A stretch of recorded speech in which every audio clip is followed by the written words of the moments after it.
ഒരു വട്ടം അമ്പാടി കണ്ണനെ കണ്ടാൽ ഞാൻ ഒരുപാട് കാര്യങ്ങൾ ചൊല്ലി നിൽക്കും. ഒരു വട്ടം അമ്പാടി കണ്ണനെ കണ്ടാൽ ഞാൻ ഒരുപാട് കാര്യങ്ങൾ ചൊല്ലി നിൽക്കും.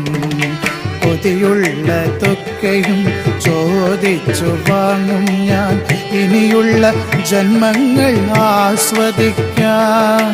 കൊതിയുള്ളതൊക്കെയും ചോദിച്ചു വാങ്ങും ഞാൻ, ഇനിയുള്ള ജന്മങ്ങൾ ആസ്വദിക്കാൻ. ഒരു വട്ടം അമ്പാടി കണ്ണനെ കണ്ടാൽ ഞാൻ ഒരുപാട് കാര്യങ്ങൾ ചൊല്ലി